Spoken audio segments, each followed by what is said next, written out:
Itulah kenapa para habib, para kiai, ya para guru, kalau Jawa Barat ajengan ya para ajengan itu selalu mengajarkannya cintai Nabi, cari syafaat Nabi. Tidak diajarkan kita pamer sholat, pamer puasa, meskipun kita suruh rajin sholat yang rajin, puasa yang rajin, ya zikir yang rajin, sedekah yang rajin, tapi cari syafaat Nabi Muhammad, cari syafaat Nabi Muhammad SAW. Nah, bagaimana caranya biar Rasul mau nolong kita?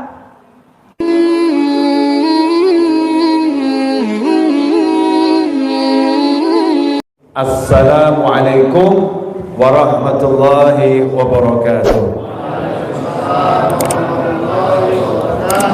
Nawaitu i'tikaf fi hadzal masjid ma dumtu fihi. Alhamdulillah, pemirsa dimanapun antum berada, dan khususnya saudara-saudara saya yang lagi duduk bersama saya di Masjid At-Taufiq di Pasir Impun ya, Bandung, dalam keadaan bahagia. Mudah-mudahan bahagianya terus sampai ketemu di tempat yang terbahagia di Jannah, amin. Bersama manusia yang paling membahagiakan, yaitu baginda Muhammad sallallahu alaihi wasallam, dan sampai akhirnya kita diizinkan untuk bertemu dengan zat yang maha membahagiakan, yaitu Allah subhanahu wa ta'ala. Sebelum saya mulai, volumenya kalau bisa dikurangi dikit biar gak menggema, lebih bagus. Yang tadi sudah oke. Ikhwani rahimakumullah, jazakumullah khairan. Ini malam Jumat pertama bulan Maulid. Malam Jumat pertama bulan Maulid. Buat saya suatu kehormatan diberi tempat untuk duduk, untuk ceramah, untuk nyampaikan ilmu di malam Jumat pertama bulan Maulid. Kenapa? Karena setiap orang pengen menunjukkan rasa cintanya pada baginda Muhammad SAW. Saya ini sudah hampir 2 tahun nggak ngaji offline, kecuali di rumah saya. Itu pun dengan orang-orang internal, santri-santri dan relawan yang jumlahnya sesuai SOP COVID-19 gitu ya. Malam hari ini dan sebelumnya saya udah umumkan di YouTube saya di mana-mana. Yang mau undang saya hubungi nomor yang tertera di layar monitor, nomor admin majelis, ya, nomor admin majelis khusus. Kenapa saya lakukan itu? Karena saya pengen bulan Maulid itu, karena tugas saya ini nyampaikan ilmu, ya saya mau pamer sama Kanjeng Nabi SAW. Saya mau ngomong, ya Rasulullah gitu. Saya bisanya ini mau saya tunjukkan ya. Bisanya saya ceramah, saya mau ceramah untuk ikut senang dengan bulan kelahiran Nabi Muhammad sallallahu alaihi wasallam.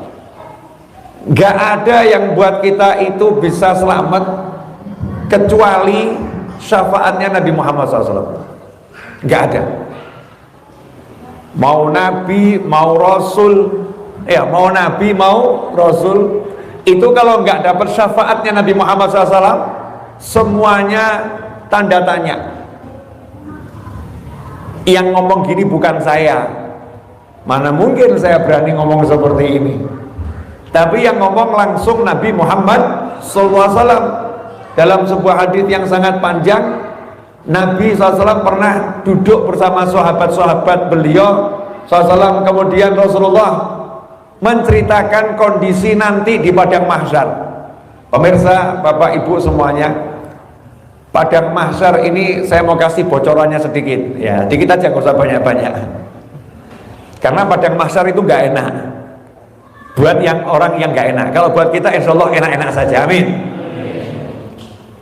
Padang mahsyar itu namanya padang, suatu lapangan. Mahsyar, tempat berkumpulnya manusia dan jin.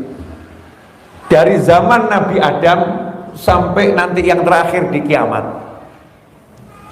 Setelah masuk alam kubur, di alam barzakh, kiamat tiba, semua dimatikan oleh Allah Ta'ala.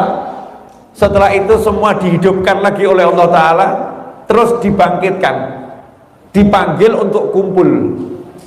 Kumpul untuk apa? Kumpul untuk nanti ditanya langsung sama Allah Ta'ala, diperhitungkan yaumul hisab, untuk ditanyain. Kalau bahasanya kepolisian, diinterogasi, ya, diinterogasi langsung oleh Allah Subhanahu wa Ta'ala. Nah, sampai hari interogasi itu kita didiamkan di padang mahsyar. Menurut riwayat yang pernah saya baca, kurang lebih 1000 tahun, dengan matahari yang jaraknya didekatkan sedekat-dekatnya, sampai digambarkan matahari terletak di atas kepala. Ya, dekatnya luar biasa. Padang mahsyar tidak ada di situ bangunan, nggak ada yang namanya gunung, nggak ada yang namanya pohon, nggak ada yang namanya iup-iupan gitu ya, kecuali ada kecualinya.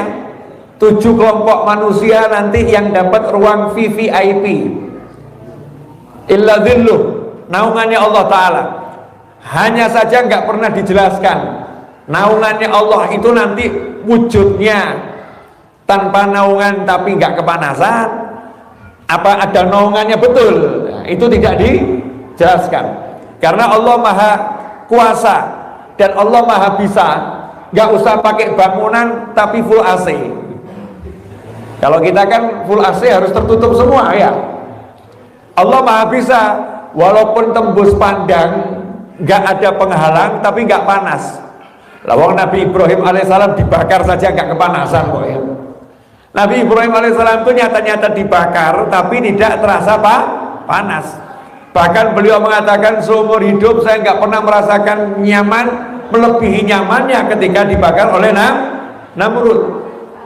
Nah, hanya 7 kelompok manusia nanti yang dapat naungan Allah Ta'ala di padang mahsyar.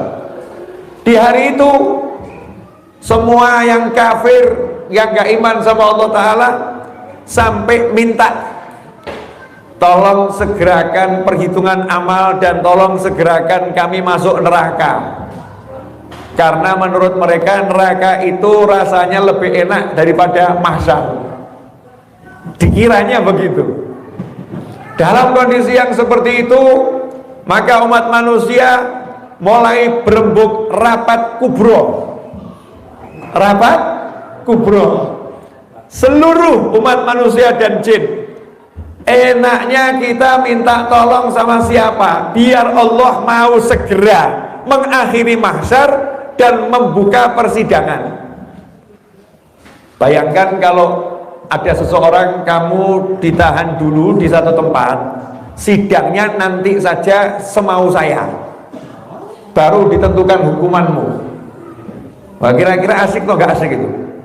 Ya gak asik, karena gak ada kejelasan. Maka rapat itu mengambil satu kesimpulan, yang paling pantas untuk minta kepada Allah Ta'ala adalah kakek kita, Nabi Adam alaihissalam. Maka berbondong-bondong semuanya mendatangi Nabi Adam alaihissalam. Begitu Nabi Adam didatangi cucu-cucunya, jawabannya apa? Jangan saya, jangan saya. Saya dulu itu kan pernah dilarang makan buah khuldi sama Allah Ta'ala, tapi saya kan lupa, terus saya makan. Saya masih takut itu, masih takut, tidak berani, karena hari ini Allah marahnya luar biasa, dan Allah nggak pernah marah seperti marahnya di hari ini. Yang lain saja, cari yang lain, pergi pada Nabi yang lain. Hadits ini sangat panjang, sampai di ujungnya mendatangi Nabi Isa. Nabi Isa mengatakan, wah tidak berani saya ini di bumi ada yang nyembah saya. Ada yang berani, kamu datangi saja Ahmad, idhabu ila Ahmad, Allahumma sholli wa sallim alaihi. Datangilah Nabi Muhammad SAW. Maka semua mendatangi Nabi Muhammad SAW. Rasulullah saat itu tidak mengatakan saya nggak berani, enggak. siap menghadap Allah resikonya apapun. Siap menghadap Allah resikonya apapun, sambil mengatakan anallaha, anallaha, saya yang akan mintakan pertolongan buat kalian semua. Syafaat, saya yang akan mintakan pertolongan buat kalian semua. Syafaat, anallaha, anallaha. Ikhwani rahimakumullah, hadis ini dalil bahwasannya tidak ada yang akan benar-benar selamat sebelum dapat syafaat dari Nabi Muhammad SAW. Nabi Adam ketakutan, Nabi Nuh ketakutan, Nabi Musa ketakutan, Nabi Isa ketakutan, semuanya ketakutan, takut dimarahin Allah. Tapi Nabi Muhammad SAW yang maju tanpa rasa takut, tenang menghadap Allah Ta'ala, sujud, muji-muji Allah, sampai Allah mengatakan angkat kepalamu, mau minta apa saya kasih, mau minta apa saya kasih. Di situ Rasul SAW memintakan agar ya Allah sudahin mahsyar, sudahin mahsyar ya Allah, jangan marah lagi, udah mahsyarnya sudah. Maka Allah mengatakan ajak umatmu masuk surga yang nggak pakai hisab lewat pintu sebelah kanan, 70.000 orang. Mudah-mudahan kita masuk di dalamnya, amin, beserta keluarga kita dan orang-orang yang kita cintai dan mencintai kita. Sedangkan yang pakai hisab masuk lewat pintu kiri, baru bisa masuk surga. Kenapa? Karena Nabi SAW sudah minta sama Allah Subhanahu wa Ta'ala. Nah, kalau di akhirat saja tanpa syafaat gak selamat, apalagi di dunia. Hidup di dunia ini jangan sok.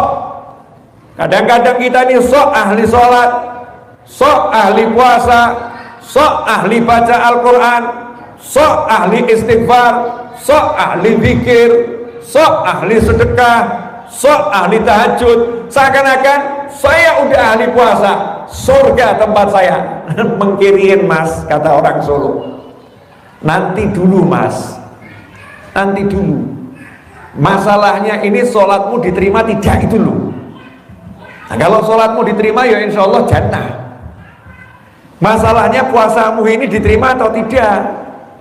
Nah, kalau puasamu nggak diterima kan ya ngeri-ngeri sedap. Masalahnya sedekahmu ini kira-kira uangnya halal atau haram. Wah, kalau kita preteli ini urusan uang halal atau haram nih, yang selamat siapa ini? Kalau mau belak-belakan ya, buka-bukaan hartamu halal atau haram, yang selamat siapa kira-kira? Lawang sistem ekonomi secara nasional saat ini, negara kita ini hutang dengan luar negeri, hutangnya itu nggak mungkin nggak riba. Kepeksa, terpaksa harus ngikutin sistem yang seperti itu, karena hutangnya bukan dengan negara Islam. Yang dengan negara Islam, sistem Islam ya nggak riba, berarti kan bercampur. Sementara itu digunakan untuk membangun perekonomian. Walaupun jenengan nggak ikut yang riba, tapi terkena debu-debu riba, seperti yang digambarkan oleh Nabi Muhammad Sallallahu Alaihi Wasallam. Wah, ini kalau saya jabarkan, akhirnya nggak iso sombong meneh. Yang tadi mau sombong sama ibadahnya, wah iya ya, gaji saya halal enggak ya kira-kira? Oh iya ya. Kira-kira saya ini ketika dagang jujur betul atau ada bohong-bohongnya dikit ya? Oh iya ya, oh iya ya. Ternyata kalau kita teliti dari mulai makan kita, usaha kita, mau jujur itu cari yang halal benar, diri kita ini masih tanda tanya. Makanya kita cuma doa mudah-mudahan dikasih rezeki yang gak diseksa gitu ya. Itu kan guyonnya ulama. Kalau minta rezeki sama Allah jangan minta rezeki yang halal. Kenapa? Dan di kampungmu yang halal ada enggak? Kalau nggak ada yang halal di kampungmu nanti susah loh. Nah, terus gimana guru cara doanya? Ya jangan minta yang haram, dosa. Nggak boleh minta yang haram. Nah, terus doanya gimana? Minta aja ya Allah beri rezeki yang banyak, yang berkah, yang tidak disiksa dunia akhirat. Udah selesai. Nggak disiksa dunia akhirat, nggak bawa masalah dunia, nggak bawa masalah akhirat. Nah, minta rezekinya seperti itu saja. Nah, ini jangan sombong kita. ahli, nanti dulu. Diterima tidak? Nah, kalau kita sadar diri ternyata kita ini memang penuh kekurangan, maka kita butuh yang namanya pertolongan. Pertolongan bahasa Arabnya dalam hal ini syafa'ah. Syafa'ah itu pertolongan seperti apa? Ma'unah itu pertolongan, tapi syafa'ah itu beda. Syafa'at itu pertolongan dalam arti seperti ini. Saya mau bangun masjid, mau beli tanah untuk masjid, tapi kebetulan saya nggak punya uang. Saya nggak punya uang. Lah Pak RT dan Pak RW duitnya 20 triliun. Amin Allahumma amin. Ya toh? Pak Lurah uangnya 40 triliun. Ini kan RT RW Lurah di mana? Wallahu a'lam. Yang jelas belum di kampung sini. Ini RT RW Lurahnya sugihnya luar biasa. Masalahnya saya takmir masjid, nggak punya hubungan dekat sama Pak RT, nggak punya hubungan dekat dengan Pak RW, nggak punya hubungan dekat dengan Pak Lurah. Padahal saya butuh dibantu biar tanahnya terbeli, sementara saya nggak punya duit. Kalau Pak RT, Pak Lurah, Pak RW mau membantu, selesai urusan tanah. Rupanya saya kenal sama Mas Riza. Mas Riza teman baiknya Pak RT, Pak RW dan Pak Lurah. Mas Riza ngomong, jangan khawatir Pak Novel, saya akan bantu Pak Novel untuk menyampaikan. Saya akan bantu Pak Novel untuk menyampaikan hajatnya Pak Novel beli tanah. Saya yang akan ngomong ke Pak RT, saya akan ngomong ke Pak RW, saya akan ngomong ke Pak Lurah. Saya yang maju nanti. Saya yang maju. Nah, Mas Riza yang maju kepada Pak RT, kepada Pak RW, kepada Pak Lurah untuk menyelesaikan masalah saya. Itu namanya Mas Riza lagi memberikan syafaat kepada saya. Jadi syafaat itu mewakilkan diri menghadap kepada orang lain untuk masalahnya orang lain. Syafaat. Tidak ada seorang pun masuk surga kecuali dengan syafaat Nabi Muhammad SAW. Kalau Rasul nggak menghadap pada Allah tadi sujud, maka pintu surga tidak akan dibuka. Paham ya? Mas Iza, tolong kasih tahu Kak Ita jangan telepon ke sini karena saya lagi ceramah. Mungkin itu penting banget, coba dicek luar. Ya, dari rumah telepon mungkin agak penting. Jadi boleh dilanjut? Penting nggak syafaat? Kalau bahasa Indonesianya cari kenalan. Betul. Cari kenalan yang deket sama seseorang biar urusan kita beres. Mau melamar anaknya Pak Camat. Anaknya Pak Camat cantik jelita, solihah, sugih pol. Lah kita mau melamar anaknya Pak Camat. Pak Camat gak kenal kita dan kita banyak kekurangan. Biar Pak Camat minimal mau lihat kita, caranya bagaimana? Ternyata Pak RT teman baik Pak Camat. Maka saya nggak langsung deketin Pak Camat karena nggak dikenal. Saya deketin Pak RT. Pak RT tolong, anak Pak Camat itu saya suka. Minimal Pak RT sampaikan deh. Dia ditolak nggak masalah, tapi minimal sampaikan dulu. Siapa tahu kalau yang minta Pak RT untuk saya diterima, karena yang dilihat bukan saya, tapi yang dilihat adalah Pak RT. Ini namanya syafaat. Nah, tidak ada orang bisa masuk surga kecuali setelah ada syafaat dari Nabi Muhammad SAW. Nggak bisa. Kalau begitu, penting nggak kita cari syafaat? Bukan lagi penting, harus. Jangan andalkan sholatmu di hadapan Allah Ta'ala. Lawang Nabi Adam saja nggak ngomong, aku Nabi Adam, aku ini bapaknya kalian semua. Nabi Muhammad SAW adalah keturunanku. Itu Nabi yang terbaik, itu anak cucuku. Aku mau ngadep Allah Ta'ala. Ya dengan semua ini, Nabi Adam aja nggak ngomong begitu. nggak berani pamer sholatnya. Nabi Musa nggak berani pamer ibadahnya. Nabi Nuh nggak berani pamer ibadahnya. Nabi Isa, Nabi Isa itu mukjizatnya kurang apa? Kalau kita baca Al-Quran tuh Nabi Isa ya, kita harus iman kepada Nabi Isa. Semua anbiya wal mursalin kita harus iman. Tapi yang paling kita imani adalah Nabi Muhammad SAW sebagai penutup anbiya wal mursalin. Nabi Isa itu mukjizatnya orang mati dihidupkan, yuhyil mauta. Allah mengatakan dia menghidupkan yang mati. Padahal yang menghidupkan yang mati siapa? Allah. Tetapi Allah nisbatkan di Al-Quran perbuatannya itu dilakukan oleh Nabi Isa. Nabi Isa menghidupkan yang mati, dikasih tambahan biidznillah, dengan izin Allah. Dengan izin Allahnya enggak ditaruh di depan. Dengan izin Allah dia menghidupkan yang mati, enggak, tapi ditaruh di belakang. Nabi Isa menghidupkan yang mati dengan izin Allah. Maksudnya apa? Allah lagi mamerin, ini Nabi Isa top banget loh. Nabi Isa itu mampu yang buta tunanetra diusap melek dengan izin Allah. Tapi Nabi Isa loh. Artinya kita disuruh menghargai kelebihan yang Allah berikan pada hambanya. Jangan dianggap itu semua karena Allah, ya selesai masalah.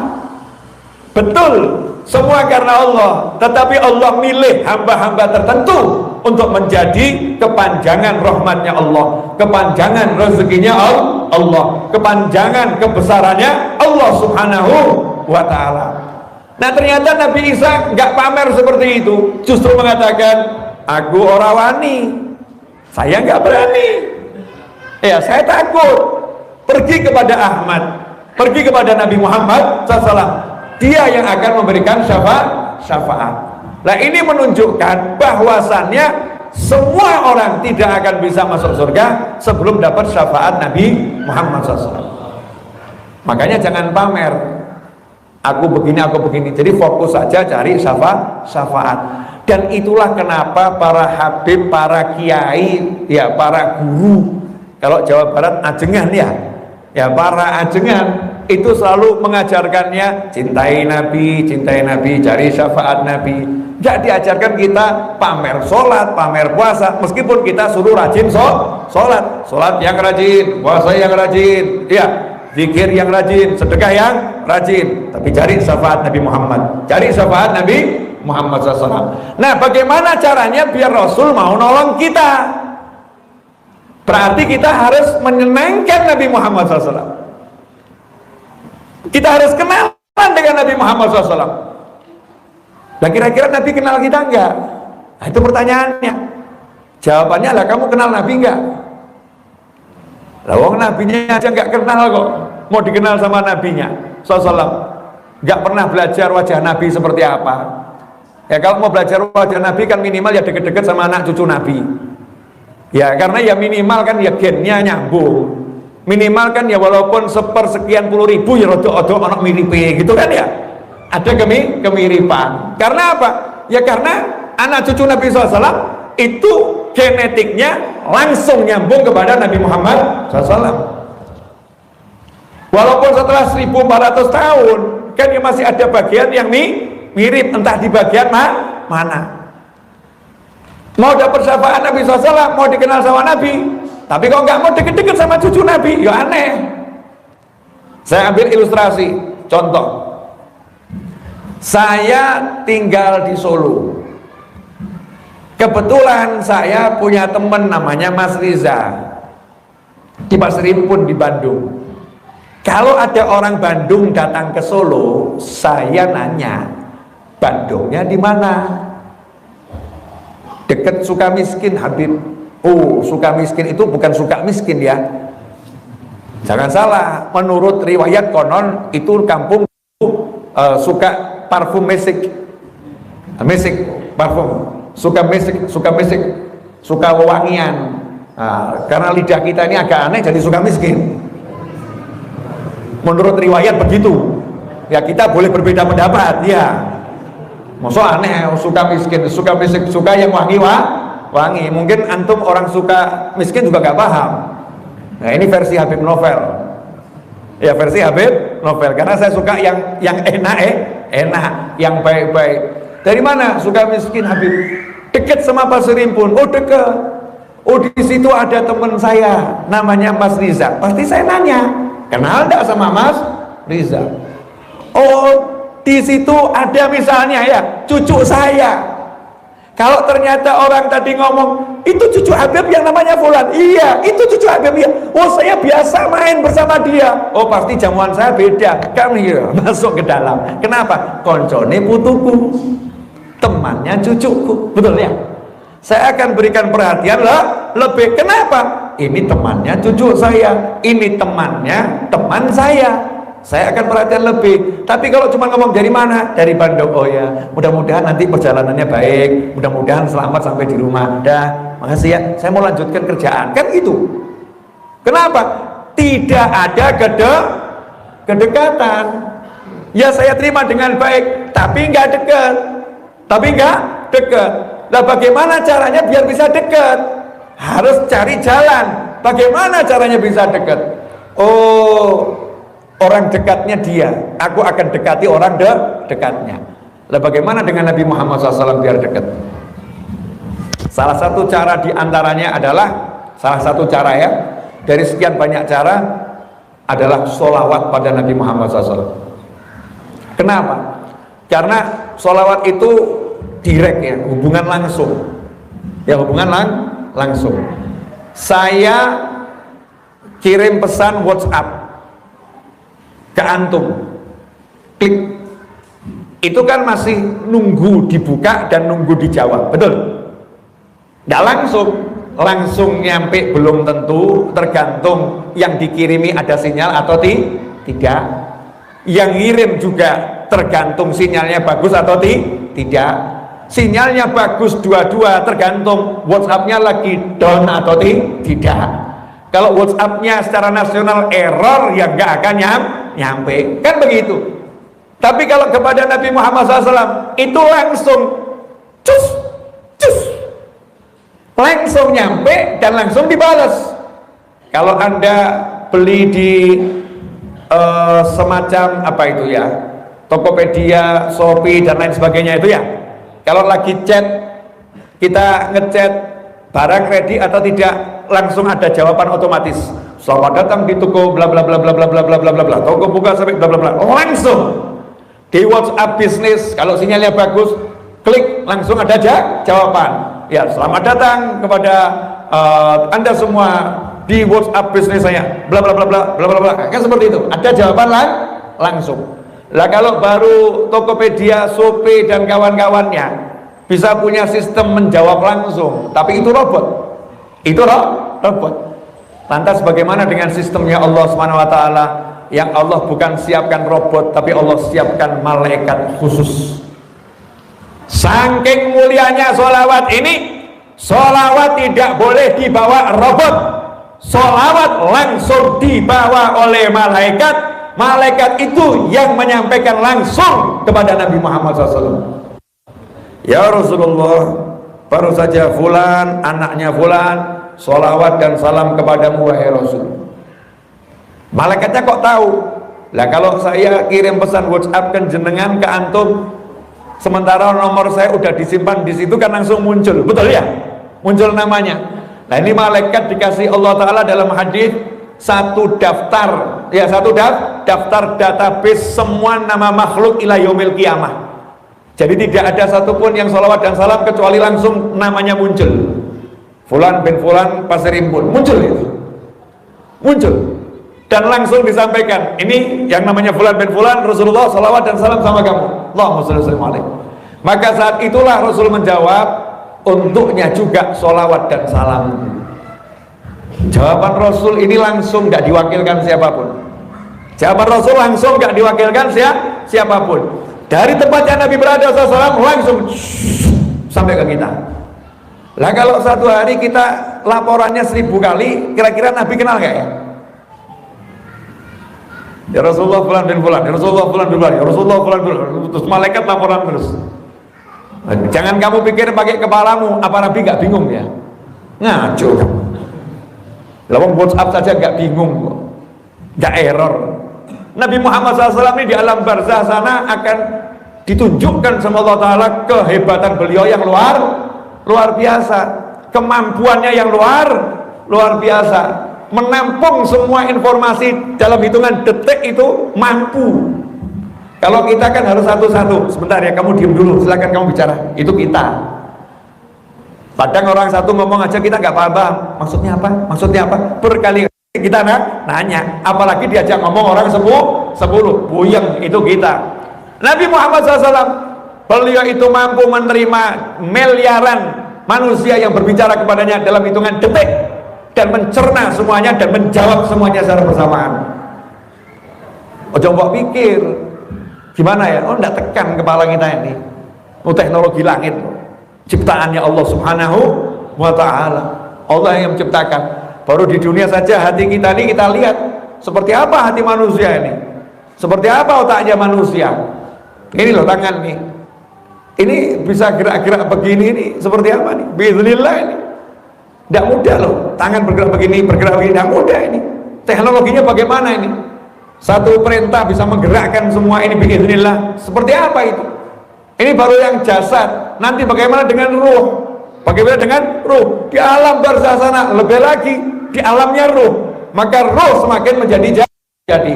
Jadi satu cara yang paling ampuh untuk dikenal sama Nabi SAW adalah banyak sholawat.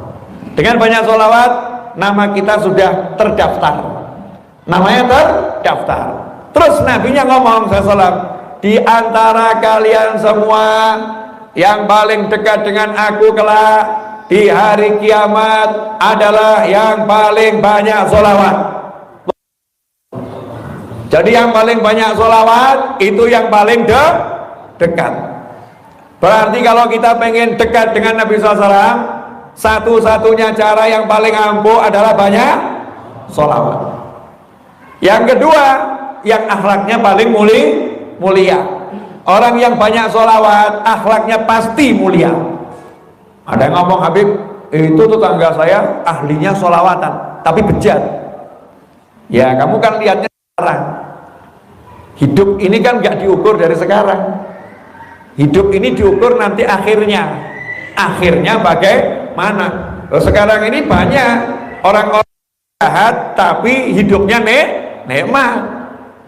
Kita melihatnya nikmat, tapi akhirnya nanti bagaimana? Ukurannya bukan sekarang yang kita lihat, tapi nanti akhirnya seperti apa? Nah, orang yang rajin sholawat, maka nggak mungkin sabda Nabi SAW, yang banyak dia paling dekat dengan aku. Yang paling dekat dengan aku itu yang paling akhlaknya mulia. Berarti kalau banyak sholawat akan dekat dengan Nabi dan akhlaknya akan jadi mulia. Sederhana. Ini yang pertama.